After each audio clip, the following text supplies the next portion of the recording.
जब मैं लाहौर एयरपोर्ट पहुंचा तो सामान नहीं था, तो वहाँ पे जो एमिरेट्स का स्टाफ है उसको कंप्लेन दर्ज करवाई कि मेरा सामान मिसिंग है। उन्होंने मुझे जो है वो कंप्लेन नंबर दे दिया। उन्होंने कहा था हम आपको कॉल करेंगे या अच्छा। आपको ईमेल आ जाएगी। यानी एमिरेट्स का जो बेसिकली स्टाफ है उनकी जिम्मेदारी थी, वो भी अपना काम जो है वो सही तरीके से नहीं कर रहे थे। 3 दिन में लगातार एयरपोर्ट जाता रहा हूँ, जब भी फ्लाइट आती थी इस उम्मीद के साथ कि शायद इसमें मेरा सामान आ जाए।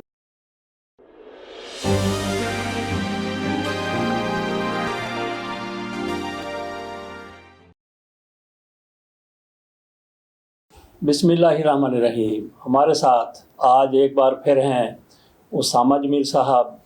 ये पाकिस्तान उन दिनों आए थे जब दुबई में बहुत बड़ा तूफ़ान आया था, वहाँ तबाही मची हुई थी, पूरा दुबई बिखर कर रह गया था और एयरपोर्ट पर तो क़यामत सुगरा बरपा थी।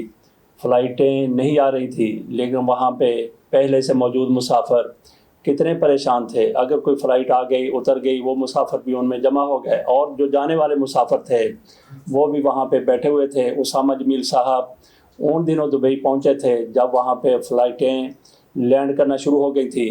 तो इन्होंने हमें पिछले व्लॉग में बताया था कि इनके साथ 2 बहुत बड़े मसाइल इनके साथ हो गए थे। एक तो ये था कि इनको 18 घंटे तक लाइन में खड़ा होना पड़ा था और इनकी सेहत इजाज़त नहीं देती थी कि इतनी ज़्यादा देर ये किसी लाइन में खड़े हों, बैठें या जिस तरह से भी इन्होंने 18 घंटे गुजारे। ये एक इनको मसला था। और एक इनके साथ ये हुआ कि इनका सामान लाहौर नहीं पहुंचा। इनसे पूछते हैं कि इनका सामान लाहौर पहुंचा तो फिर कैसे पहुंचा, इन तक कितने दिनों के बाद सामान पहुंचा। जी उसामा साहब। अच्छा, तो पिछले भी ब्लॉग में हमने सारी डिटेल डिस्कस कर दी थी कि हम किस तरह उससे आगे आपने सामान के हवाले सामान के हवाले से जब मैं लाहौर एयरपोर्ट पहुंचा तो सामान नहीं था, तो वहाँ पे जो एमिरेट्स का स्टाफ है उसको कंप्लेन दर्ज करवाई कि मेरा सामान मिसिंग है। उन्होंने मुझे जो है वो कंप्लेन नंबर दे दिया, लेकिन उनको भी नहीं पता था सामान किधर है। तो नेक्स्ट डे जो है मैं खुद दोबारा एयरपोर्ट पे अगली फ़्लाइट पे खुद गया चेक करने कि मुझे शायद मेरा सामान मिल जाए।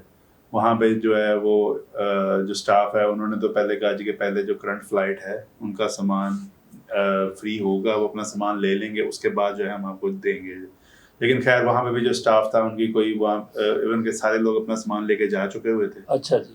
तो फिर भी जो है ना वो हमें अंदर आने की इजाज़त ही नहीं दे रहे थे कि आप सामान देख लें। ठीक। तो वो ऊपर जो उनका आला अफसर है ASF का या जो भी है उनसे कोई इजाज़त ली। वो यानी एमिरेट्स का जो बेसिकली स्टाफ है उनकी जिम्मेदारी थी, वो भी अपना काम जो है वो सही तरीके से नहीं कर रहे थे। ठीक है। उस दिन सामान ढूंढा, उस दिन सामान नहीं मिला, आया ही नहीं। ठीक अच्छा। है। और दूसरा ये कि फिर मैं मेरा ख्याल लगातार अगले दिन भी मैं डेली बेसिस पे मैं एयरपोर्ट जाता रहा हूँ कि कोई सामान की खबर आ जाए। उन्होंने कहा था हम आपको कॉल करेंगे या आपको ईमेल आ जाएगी।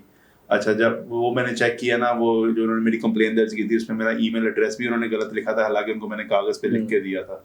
और भी एक आधी इन्फॉर्मेशन उन्होंने गलत लिखी हुई थी। तो ये बेसिकली यहाँ पे हमारा जो एमिरेट्स का लाहौर में स्टाफ है इसकी नाअहली है कि उन्होंने वो चीज़ें ही सही तरह रजिस्टर नहीं की थी। वो फिर अगले दिन जाके वो ठीक करवाया। अच्छा। और मेरा ख्याल 3 दिन में लगातार एयरपोर्ट जाता रहा हूँ, जब भी फ्लाइट आती थी इस उम्मीद के साथ कि शायद इसमें मेरा सामान आ जाए। तो क्योंकि मैं ट्रस्ट नहीं करना चाह रहा था जो लाहौर में हमारा जो बैगेज सेंटर है, अच्छा। उसके ऊपर, क्योंकि मैंने बड़ी इस तरह की खबरें सुनी है कि सामान जो आता है वो फिर बाज़ का तो चोरी हो जाता है या तो मिलता ही नहीं है या डैमेज हालत में मिलता है। अच्छा। तो इस वजह से मैंने 3 दिन लगातार जो है मैंने डिसाइड किया कि रोज़ाना फ्लाइट जब आएगी मैं रोज़ाना एयरपोर्ट पहुंच जाऊंगा। अच्छा। रोज़ाना 3-4 घंटे इंतज़ार करने के बाद जो है मैं अपना सामान ढूंढता था, नहीं मिला। फिर तीसरे दिन जो है मुझे मेरा सामान मिला। अच्छा, सारे का सारा सामान पूरा था? पूरा सामान बिल्कुल पूरा था। उन्होंने वेट भी करके दिया, वेट जितना मेरा था। अच्छा। मैंने उस टाइम खोल के तो नहीं देखा, लेकिन अपेरेंटली बाहर से ठीक था।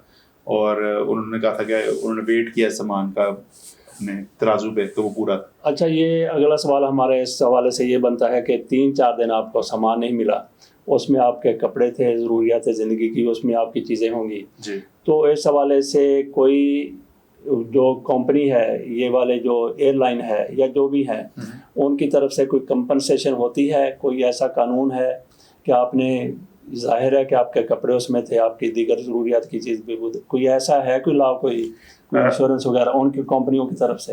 एमिरेट्स एयरलाइन की तरफ से कोई इस तरह की इंश्योरेंस नहीं होती है। अगर आपने अपनी खुद ट्रैवल इंश्योरेंस करवाई हो तब पॉसिबिलिटी होती है।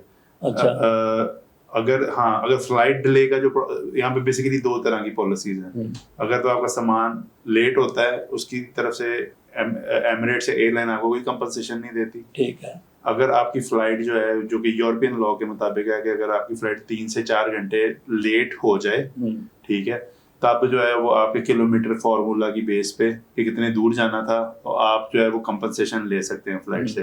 खैर उसकी कंपनसेशन तो मैंने एमिरेट्स को आते साथ ही ईमेल कर दी थी, लेकिन मेरा ख्याल है आज कोई 3 से 4 हफ्ते हो गए हैं, मुझे एमिरेट्स की रिप्लाई ही नहीं आया अभी तक। अच्छा। उसके ऊपर और उसके अलावा मेरे पास जो मेरी पर्सनल एक ट्रैवल अच्छा, ये उससे पहले कभी आपके साथ ऐसा एक्सपीरियंस हुआ है कि आपने वो अप्लाई किया हो आपको मिल गई हो?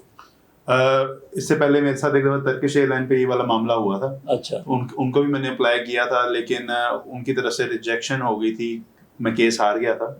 क्योंकि लॉ के मुताबिक अगर तो सेफ्टी रीजन या कोई तूफान या कोई इस तरह का नेचुरल डिजास्टर की वजह से आपकी फ्लाइट लेट होती है, तब वो एयरलाइन उसको कंपनसेट नहीं करती। अच्छा। सिर्फ वो आपको होटल और वो आपको जो है स्टे दे देते हैं या खाना शाना दे देते हैं, इसके अलावा वो कोई कंपनसेशन नहीं देते। ठीक है।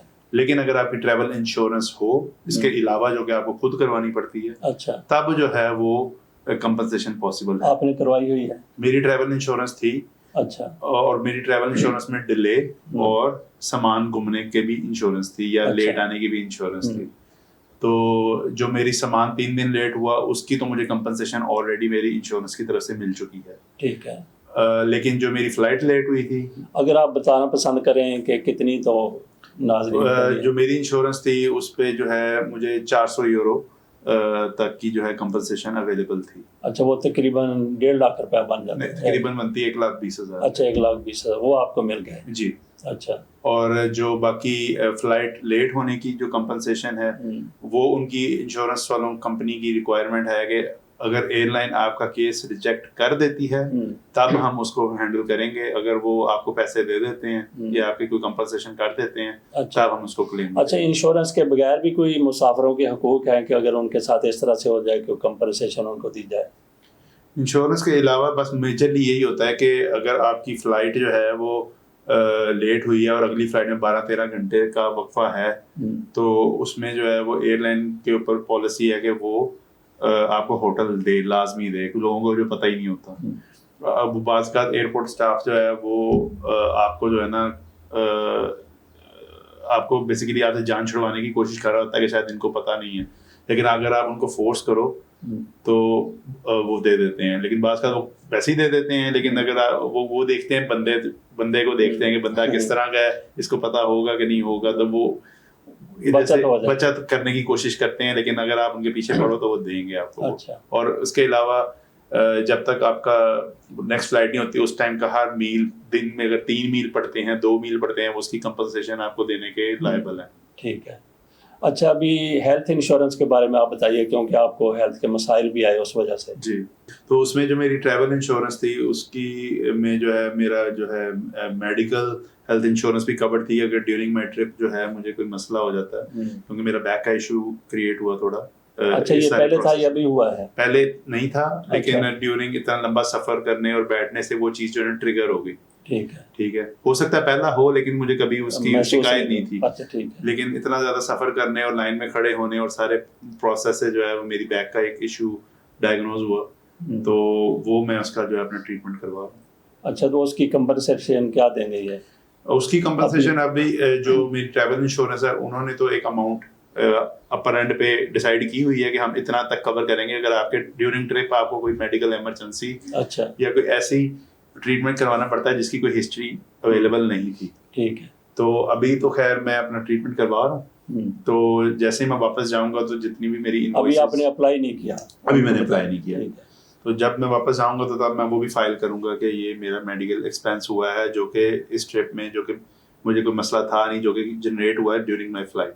तो नाज़रीन, ये हमने उसामा जमील साहब से ऐसी बातें आपके सामने रखी हैं कि आप भी सफ़र करते रहते हैं, रेलवे में सफ़र करते हैं, जहाज़ों पे सफ़र करते हैं। अगर कोई आपके साथ भी ऐसा मसला पेश आ जाए, सामान आपको देर से मिले, गुम हो जाए, गुम हो जाने की सूरत में क्या होता है? गुम हो जाने की सूरत में जो है ना वो एयरलाइन जो है वो अगर आप जब फाइल करते हैं ना कंप्लेन, तो अगर आपकी एयरलाइन आपका सामान घुमा देती है, अगर आपकी ट्रैवल इंश्योरेंस नहीं भी है, तो वो तकरीबन जो मैंने पढ़ा था एमिरेट्स की वेबसाइट पे, वो आपको 1300 से 1400 यूरो कंपनसेशन देने के पाबंद हैं।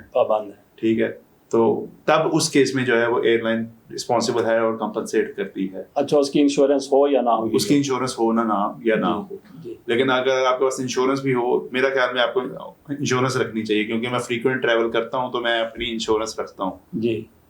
तो नाज़रीन, उसामा जमील साहब से हमने इसी हवाले से ये वीला किया है, इनसे गुफ्तगू की है कि हम भी आप भी ट्रैवल करते रहते हैं तो इंश्योरेंस करवानी चाहिए। अगर किसी का सामान गुम हो जाता है तो हम लोग खामोशी से बैठ जाते हैं, वो भी कंपनसेशन हो जाती है और काफ़ी ज़्यादा हो जाती है। सेहत के हवाले से भी इंश्योरेंस करवा ली जाए तो बेहतर है। अगर इंश्योरेंस नहीं भी होती तब भी अगर फ़्लाइटों के दरमियान ज़्यादा वक्फा आ जाए या फ़्लाइटें लेट हो जाएँ तो आप कंपनसेशन डिमांड कर सकते हैं। इजाज़त दीजिए, अल्लाह हाफ़िज़।